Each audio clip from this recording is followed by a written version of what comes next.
అది 14వ శతాబ్దం మధ్యకాలం. అపరిచితులు ఆంధ్రదేశంలోకి అడుగుపెట్టని సమయం. గుర్తు తెలియని వ్యక్తులు గుడారాలు వేశారని తెలిసి ఆవేశంగా బయలుదేరి వెళ్లారు నరసింహరాయ మహారాజు.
ఏ అనుమతి లేకుండా మన రాజ్యంలో అడుగు పెట్టడం గుండెల్లో గుణపాలు దించడంతో సమానం. అలా వచ్చిన వాళ్ళెవరూ ప్రాణాలతో తిరిగి వెళ్లకూడదనేది నరసింహరాయల వారి నిర్ణయం. విజయంతో తిరిగి వచ్చిన మహారాజు కోసం అంతఃపురంలో ఇంకొక శుభవార్త ఎదురు చూస్తోంది.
నా వీరుడిని పోలిన బిడ్డని నేను త్వరలో కంటాను.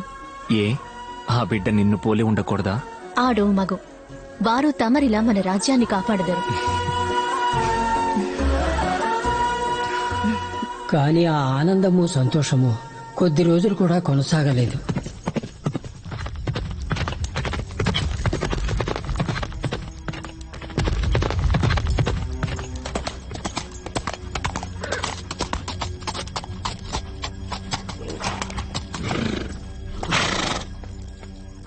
రాయుల వారికి వందనాలు. చిత్తూరికి హొయసాల రాజవంశీయులు రావడానికి ముందు పాండ్యుల మధ్య అంతర్మథనం మొదలైన సమయం. ఢిల్లీని పరిపాలిస్తున్న అల్లావుద్దీన్ ఖిల్జీ చిత్తూరుని కైవసం చేసుకోవాలని మాలికాఫూర్ నాయకత్వంలో భారీ సేనను పంపాడు. చిత్తూరుని కైవసం చేసుకోవాలని బయలుదేరిన మాలికాఫూర్ కొంతమంది వీరులను గూఢచారులుగా పంపాడు. వాళ్లు సింహాద్రిపురంలో అడుగుపెట్టగా నరసింహరాయ మహారాజు ఏ ఒక్కరిని వదిలిపెట్టలేదు. తప్పించుకున్న గుర్రం వెళ్లి సమాచారాన్ని అందించింది.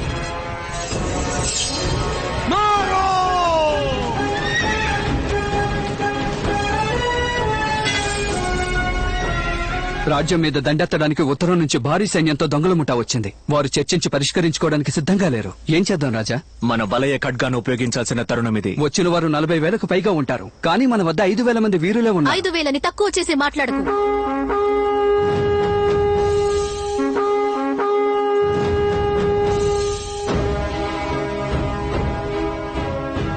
మన దళంలో ఉన్న 5,000 మంది వలయ ఖడ్గ విద్య ఎరుగుదురు. ఒక వీరుడు కనీసం 5గురి మీద దాడి చేసినా మనం 25,000 మందిని హతమార్చగలం. ఇంకెందులకు సంశయం? క్షమించాలి మహారాణి, చివరికి తమరు చెప్పిన లెక్క ప్రకారం మన వీరులంతా మరణించి ఉంటారు. అప్పుడు మిగిలి ఉన్న వారి సైన్యం మన సంపద కోసం, స్త్రీల కోసం లోపలికి చొరబడుతుంది. చొరబడలేరు, చొరబడనివ్వను. రేపు జరగబోయే యుద్ధంలో మనం పన్నబోయే వ్యూహం శూల వ్యూహం.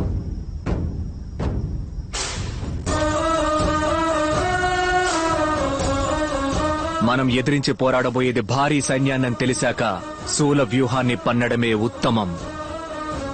శూల వ్యూహంలో ఉండే 50 మంది వీరులు సామాన్య వీరులు కారు. వారు 5,000 మంది వీరులకి సమానమైన వారు, సామర్థ్యం కలవారు, లిప్త కాలంలో గాలిని చీల్చుకు వెళ్లగలిగే మెరుపు లాంటి వారు. మన జాతిని, పుడమని, ప్రజలని చివరి వరకు కాపాడే లక్ష్యంతో పోరాడే క్షత్రియులు. చేర చోళ పాండ్యులు ఎవరి వద్ద లేని దళం మన శూల వ్యూహ దళం.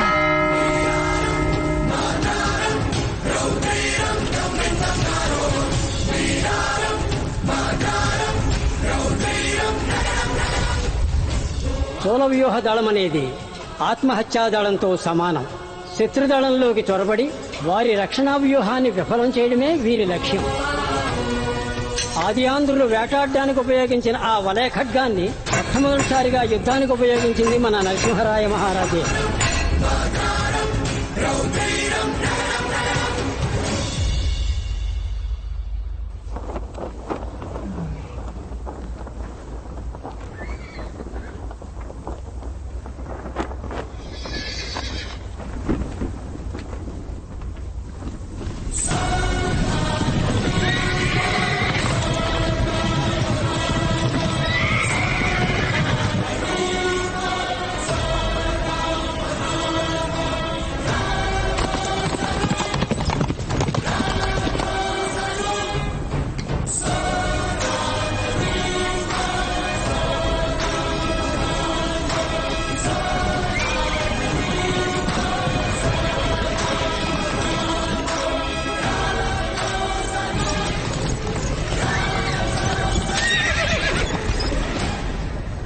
वजीर आजम, तीर चलाने का हुक्म दो।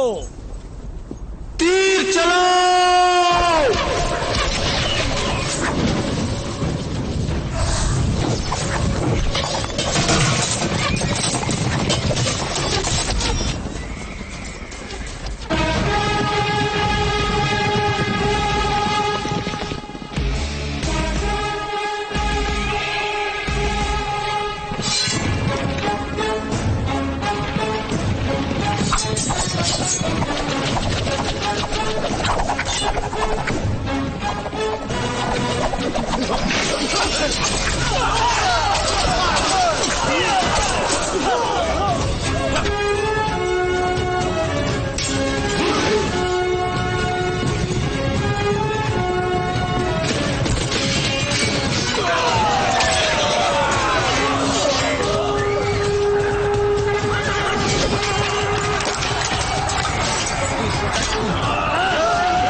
मेरी ये 40,000 40,000 మంది సైనిక వీరుని లెక్క చేయకుండా రక్షణ వలయాన్ని దాటి నా దళంలోకి చొరబడి ధైర్యంగా నా కంఠం మీద కత్తి పెట్టావు.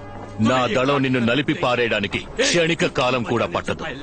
నువ్వు చిటిక వేసేలోగా నా వలయ ఖడ్గం నీ కంఠాన్ని ఖండించి వేస్తుంది. अगर तुम्हारी इस నా శరీరంలోంచి ఒక రక్తపు బొట్టు కారినా కూడా నా సైనిక వీరులు నిన్ను నీ దేశ ప్రజల్ని అంతం చేసేస్తారు. నాయకుడు లేక నీ దళం నా రాజ్యాన్ని దోచుకోవడంలో నీకేమిటి లాభం? నీకేమిటి లాభం? నా కంఠం మీద కత్తి పెట్టిన మరుక్షణమే నన్ను అంతం చేసి ఉండొచ్చు కదా. నిన్నంతం చేయడం గెలవడం నా లక్ష్యం కాదు. నిన్ను నా రాజ్యం నుంచి తరిమి కొట్టడమే నా లక్ష్యం. ఆయుధాలను వెనుదీసుకోండి. दिल्ली से यहाँ तक पहुँचने में ఢిల్లీ నుంచి బయలుదేరి దాదాపు 6 మాసాలు కావస్తోంది. ఎన్నో ప్రదేశాలు దాటి వచ్చాను. కొందరు రాజులు శరణు కోరారు, కొందరు తప్పించుకు పారిపోయారు, మరికొందరు ప్రజలను యుద్ధానికి పంపి దాక్కున్నారు. కానీ ఆంధ్రుడువైన నువ్వు మాత్రమే ధైర్యంగా నా ముందుకొచ్చి నిలబడి हिम्मत की ప్రజల్ని కవచంలా ఉపయోగించుకునేవాడు రాజు కాదు. ఆ ప్రజలకి కవచంలా ఉండేవాడే రాజు. ये आपके हाथ में అర్ధచంద్రాకారంలో ఉన్న ఈ ఆయుధం इसका పేరే नाम क्या है? వలయ ఖడ్గం. వలయ ఖడ్గం. तो ये నీ వలయ ఖడ్గాన్ని నాకిచ్చి నీ దేశాన్ని నువ్వే పరిపాలించుకో.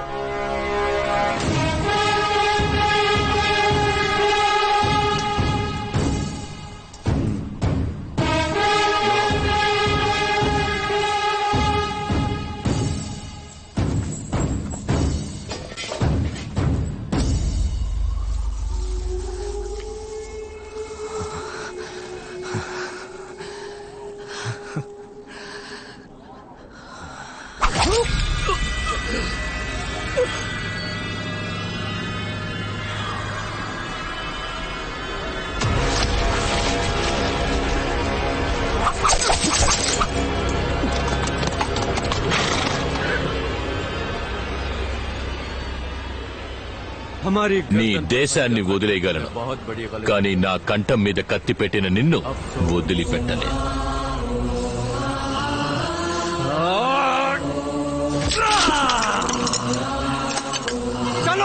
పాండ్య రాజ్యం వైపు పయనిద్దాం. నమ్మక ద్రోహం నేను కని విని ఎరుగని ఆయుధం.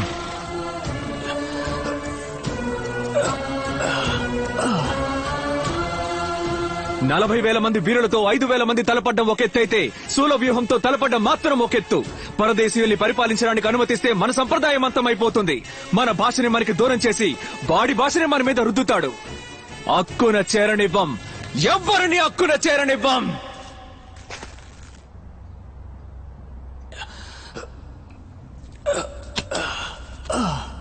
నేను మళ్ళీ వస్తాను.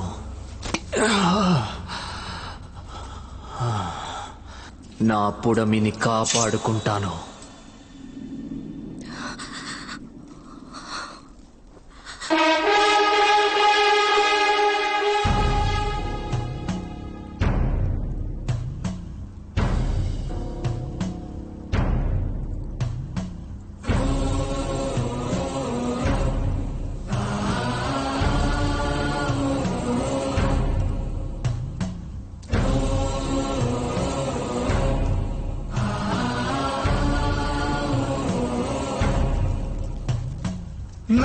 స్థలాలను తన పేరుకు మార్చుకోబోతున్నాడు. రేపు వాడు వాటిని ఒక విదేశీ కంపెనీకి అమ్మేసి వెళ్లిపోతాడు. ఆనాడు ఆంగ్లేయులు వచ్చినట్టు ఈ రోజు ఇంకొకళ్ళు వస్తారా? ఆంధ్రుడి భూమి ఆంధ్రుడి దగ్గరే ఉండాలి. నువ్వు బాధ్యత ఉన్నవాడివో లేనివాడివో నాకు తెలియదు, కానీ ఈ అంతఃపురానికి సంబంధించి నువ్వు రాజువి. నువ్వు చల్లగా